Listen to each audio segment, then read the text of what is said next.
Olá, seguidores do canal Opine. Olha eu aqui, Josialdo, o meu eterno companheiro de andanças do Velho Oeste ao Sobrenatural. E aí, Mas galera? peraí, os dois são sobrenaturais. É.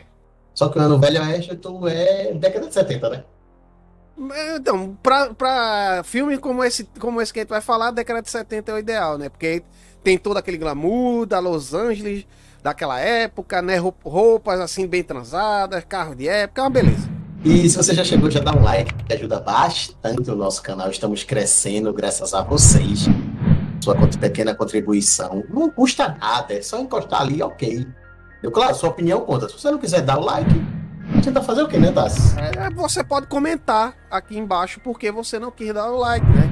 E aí a gente Isso melhora para trazer um melhor conteúdo para vocês.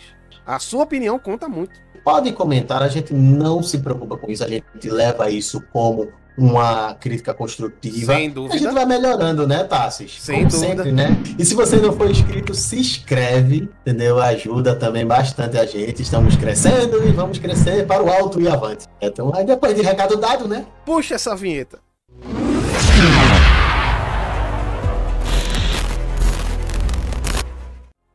Análise de DC Showcase, o Jonah Hex e o Espectro, velho. Ainda continua. Cada vez que eu vejo mais showcases, eu fico cada vez mais. Foi uma das melhores coisas, a gente falou várias vezes, eu vou falar novamente, foi uma das melhores coisas que a DC já fez em termos de animação, foi o DC Showcase. Não é só o termo de animação, ele dá o fã. Fã quer. Sim. Fã de quadrinhos que não vê o DC Showcase está perdendo certa oportunidade muito grande. Porque é um dos trabalhos mais refinados para fã que a DC faz. É pequeno, os episódios no máximo são 20 minutos. No máximo. No máximo, isso. Então tem toda uma gama do enredo que cerca o personagem, é focado em um personagem, um grupo. Com todo o enredo que cerca ele é para apresentar eles para você, para dizer, ó, a gente não só tem a triade, não. A gente tem outras coisas aqui divertidas também. E cada DC Showcase ele vai lá, ó, bebe da fonte. Bebe da fonte. Tem até alguns roteiristas de quadrinhos são consultores do DC Showcase. Isso. E esse que a gente vai falar, o primeiro, né, que é o Jonah Hex, né? Que teve um filme, né, Tassis? Sim, cara, teve um filme em 2010 com o grandioso Josh Brolin como Jonah Hex e caracterização maravilhosa. O filme ficou meio a desejar, assim, um pouco da história, entendeu? Sim, mas isso não desmerece o filme. O filme é uma boa apresentação para quem não conhece ele, que é um bom filme de wrestler de super-herói. E nesse showcase não é diferente. Também trouxeram ele, né? Com a sua cicatriz monstruosa de um tiro que ele levou na boca. E é o Jonah Hex raiz ali, né? Ele raiz ali, como era escrito nos quadrinhos. Mas não é pra menos, desse showcase tem a direção do grande Joaquim dos Santos. Apesar do nome, ele não é brasileiro, tá, galera? Tá, é o cara nascido em Portugal e ele criou-se nos Estados Unidos. E acabou se tornando diretor, né, de animações e de filmes também, né? Joaquim dos Santos, ele tem um currículo invejável, tá? Ele é o diretor de Liga da Justiça Sem Limites, aquela série que é passar no SBT. Ele é o diretor de Avatar, o The Last Airbender, a animação, não o filme. Eu quero perguntar agora, não, o filme é... Não, a animação. É conhecido. E ele também é o diretor de Avatar, a Lenda de Korra, que é muito bom. Também, tá? Caraca, o cara só fez animação top. Só animação top. Currículo invejável. E o Jonah Hex é criação do roteirista John Albano e do lendário Tony DeZuniga, do desenhista que desenhou, entre outras coisas, Conan, Espada Selvagem de Conan, somente. E o Jonah Hex iniciou a sua carreira lá na All Star Western número 10 de 1972, né? Eu não era nem nascido ainda. Será que falando de Jonah Hex, tem um pouquinho da origem dele, né, também, né? A origem que muita gente não conhece. A gente sabe que ele é o wrestler da DC, né? Sim, a base do wrestler da DC ele é o personagem que trouxe, né, trouxe de volta, na verdade, né? Que lá no final da Era de Ouro e início da Era de Prata, a DC tinha muita revista de faroeste. Inclusive, essa All Star Western era a revista de linha da DC das histórias de faroeste. Então daí... mas não tinha super-heróis, né? Não. Coisas sobrenaturais, né? Não existia. Não. Era a All Star Western, era somente para histórias de faroeste. Né? De cowboys. Exatamente, de cowboys. Então, alguns personagens icônicos do faroeste foram para digamos assim, o escalão menor, né, das histórias de super-heróis da DC, como é o caso do Defensor Mascarado, o próprio Jonah Rex, né, que ele começaram a fazer parte das histórias mais fora da caixinha, digamos assim, né, de super-heróis da DC, então permaneceram lá nas histórias. Então era comum, até tipo, na Liga da Justiça Sem Limites, quando tem a reformulação, né, e a Liga passa a ter vários personagens, um deles, o Defensor Mascarado, está lá, né, que é aquele personagem do lenço vermelho, assim, né, no rosto, assim. Isso. Inclusive, Jonas X faz aparição, né? Sim. Na animação da Liga da Justiça. Sim, naquele episódio que eles vão pro passado, né? Que a Liga da Justiça vai pro passado, assim, e tem que se vestir como cowboy lá, eles acabam encontrando o Jonah Rex. E esse showcase? Cara, é um verdadeiro filme de faroeste. Né? Você vai ter o pistoleiro audaz e caladão, que é o Jonah Rex. Né? Você vai ter um bandido que ele tá procurando. Você vai ter uma cidade lá perdida no meio do oeste americano. Lá, né? Um vilarejo lá no oeste americano. Que tem um problema que o pistoleiro audaz e caladão vai ter que resolver. Né? Tem coisa mais western do que isso. Justamente. Tem troca de tiro, tem briga de bar. Tem que ter o bordel, né? Tem que ter o bordel. E tem o final sombrio, né? Tem aquele final sombrio que é característico. Estamos falando de Jonah Rex, o final nunca é bom. Não, nunca é bonito. Nunca é bonito. Pois é, e como é um DC Showcase, como as coisas têm que se resolver assim, muito rapidamente, dada a duração, né, da animação, as cenas de luta são bem dinâmicas, tá? Os quebra-pau são dinâmicos, mas é tipo, começou o trecho papo, acabou. O bicho de combate demora muito, cara. A cena do quarto, a cena da briga do quarto, realmente, ela até toma uns 3, 4 minutos, pois porque a animação tem 11 minutos. Ele decide, dá um desfecho como tem que terminar, né? E com ele não tem conversa, é malfeitor, um na cabeça, outro no peito, referências. Na verdade é 2 na cabeça e 3 no peito, pô. É 2 na cabeça e 3 no peito. Vocês vão entender a referência aqui. Vocês vão entender a referência aqui. Ele aqui é Angel Cop aqui, ó. E o final, cara, sombrio como ele também é, né? Como o próprio Jonah Rex é. O cara, a justiça dele não é assim, ele não alisa, não. Né? A pessoa fez fuleiragem, principalmente com ele, tá lascado, que ele vai arrumar um jeito de dar um desfecho na pessoa. Isso. E só pra finalizar, o Jonah Rex não é imortal. Não mesmo. Tem todo uma aura sobrenatural ao redor dele que ajuda ele, né? Que nele mesmo sabe a natureza direito. Né? Ele só sabe que quando ele se fere, né, ele se recupera mais rápido do que as pessoas normais. Não é Wolverine, antes que vocês falem. Ele se recupera muito bem. Sim. E além de ser muito resistente também e muito forte. Pois é. Inclusive, quer ver um personagem que foi inspirado no Jonah Rex, Santo dos Assassinos.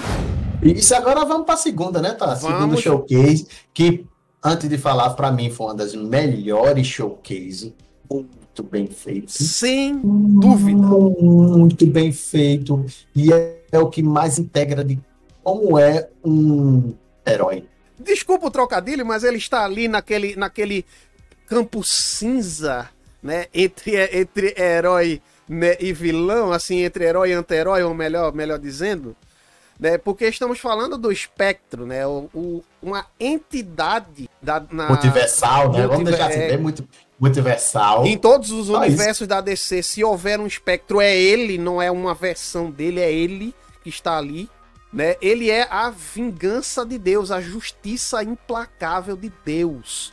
Né? Então o espectro está no universo, ele existe no universo para levar essa justiça divina às pessoas, né, que cometeram são atos condenáveis. Espectro é também de 70, Espectro, né? Já também de 70. Não, querido, o Espectro é mais antigo. Né? A Sociedade da Justiça, cara, década de 30. Os personagens foi criado, sabe por quem, galera? Por ninguém menos que Jerry Siegel, um dos criadores de Superman. E a character design do Spectro é pelo ilustrador Bernard Bailey, e ele estreou lá na More Fun Comics número 52 em 1940, 2 anos depois que Superman foi criado. E veja só, essa animação também é dirigida pelo Joaquim dos Santos. Daí a gente vê o Portuga, cara. O Portuga, cara. Por isso que a gente vê esse ritmo tão bem cadenciado da animação, né? A história segue aquela linha e ela vai te conduzindo. Né? É muito bem amarradinho os episódios. Nada que tá acontecendo ali é por acaso. É muito a cara do Spectro mesmo. Esse já é diferente, né? Como são os mesmos diretores, no Jonah Rex, a gente já sabe quem é o vilão e quem é e por que ele está sendo motivado. Nesse já começa diferente, né?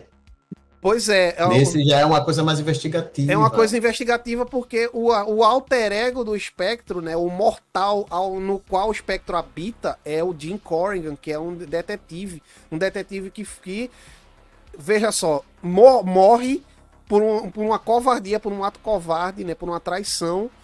Ele, no momento da morte, ele pede a Deus que a justiça fosse feita. E nesse momento ele é atendido, né? O Spectro vem e ele habita o corpo do Jim Corrigan e traz o Jim Corrigan de volta à vida para que ele pudesse exercer essa vingança. Olha aí, a vingança de Deus. Legal, velho. Origem bem fora, né, dos padrões. Uma história bem legal, cara, de origem. Sim, gostei. O negócio sobrenatural, assim, um clima mais sombrio, né? Sinceramente. E esse clima sombrio a gente vê na história, né, José Aldo? Que acontece em Hollywood, né? A badalada Hollywood. Temos aí um assassinato, né, de um promotor de filmes, né? Um produtor de filmes. Temos um assassinato por causa de um complô para tirar ele da jogada, ou seja, um ato covarde. E o Jim Corrigan vai investigar, mesmo o caso sendo de outro detetive. O outro detetive até fala, não é porque você tem um caso com a filha da vítima que tu vai tomar o caso de mim, não. Você vai, ele não. Cara, o caso é seu. Sim, uma coisa que passou, tá desapercebido, que a gente tem que vir aqui falar. Todos dois são produção executiva do nosso querido Bruce Timm. Produtor executivo? Isso mesmo. Bruce Timm está como produção. Como ele já fez muitos showcase, tem uma boa parte de showcase que ele fez, chamaram ele para isso também, né? Então não tinha como se dar errado, né? Todos dois são produção executiva do Bruce Timm. Uma das coisas que eu gostei muito do Spectro, fora o clima investigativo desse da década de 70, estilo década de 70, né? Onde você ocorre um assassinato, ele tem que sair colhendo as provas com possíveis suspeitos. Exato. Para chegar ao verdadeiro culpado. Certo? Mesmo no dia de hoje sai muito bem. Só que assim, a gente tá falando de uma entidade vingativa, né? Então, assim, não vai colher as provas de maneira muito sutil, meu irmão, né? com ele ninguém vai preso, pô. O cara é culpado. Prisão é eterna. Prisão é eterna. O cara é culpado. Você não vai preso com o Spectro, meu filho. Você vai dessa pra melhor, porque para o Spectro, o mal tem que ser eliminado. O mal não tem lugar nesse mundo. E se você tá junto com o mal, você também vai junto. Você vai no bolo. Vai no companhia, não. Vai no bolo. Ao mesmo tempo, arrumou teus amigos errados aí, sofre as consequências, velho. Agora veja uma coisa interessante, não há uma cena de luta, né? Nesse anime, não há uma cena de luta. Eu sou uma entidade, não precisa, né? Não precisa. Não precisa, eu sou uma entidade cósmica. Eu tô aqui só pra promover a destruição dos meus inimigos. O negócio é tão sinistro assim na vingança do Spectro que nem a pessoa que a gente achava que ia se livrar porque era vítima não se livrou. Muito bom esse final. Caramba, bicho. E pior que. O final é puro. É êxtase, é puro êxtase. É satisfação. Você, caraca, velho, o Spectro aconteceu, velho. E quando descobre que a pessoa está envolvida, quem menos você esperava estava envolvido, e ela tem a punição, né? Tem a punição até de forma poética, né, José? A punição é poética. Você muito olha poética. Assim. O Spectro é um cara escroto. Sim. Ele é a entidade escrota da porra. E outra também, né, Tassis? Nesse showcase do Espectro, a gente tem uma singela homenagem, né? O primeiro suspeito da morte do cineasta que o Espectro encontra é uma grande homenagem que fazem a um dos grandes magos do efeito especial da década de 80, né? Sim, sim, verdade. O cara é igualzinho, bicho. Cara, quando eu vi, eu disse, não, pô, o cara tá fazendo monstros, que era a especialidade dele, maquiagem de monstros, Aquelas máscaras de monstro, né? Isso, animatronics, que ele faz isso também. É o singelo Tom Savini. Quem conhece filme de terror slasher, pode procurar esse nome, que o cara foi e virou um ícone, gerou os maiores ícones de filmes de terrores americanos da época. A aparência do Jason, né? A aparência do Freddy Krueger, são tudo criação dele, né? E o Spectre faz essa homenagem, né? Bem gratificante. Afinal, é uma animação que remete a filme de terror, né? Até o desfecho também. Separar tem um tom bem de filme de terror, bem de filme terror sobrenatural. Spectro, essa animação, ela remete muito a esse lado mais terror. Enquanto no Jonah Hex a gente tem uma coisa bem faroeste, no Spectro a gente tem um thriller com terror. De fato. Por isso que é uma das melhores, né? Considerada um dos melhores desse showcase. O final é bem terrorzão mesmo. Sim, de fato. O Dean Corrigan saindo, né, de cena. Passando através da janela, assim, andando. Pra mim, um dos melhores showcases. E se você chegou até aqui, muito obrigado pela sua audiência, muito obrigado, principalmente pela sua paciência. A análise desse showcase foi um pouco mais longa, né? Porque tínhamos realmente que falar dessas duas maravilhas, né, da animação da DC, precisávamos falar e tinha realmente muita coisa a ser dita sobre elas.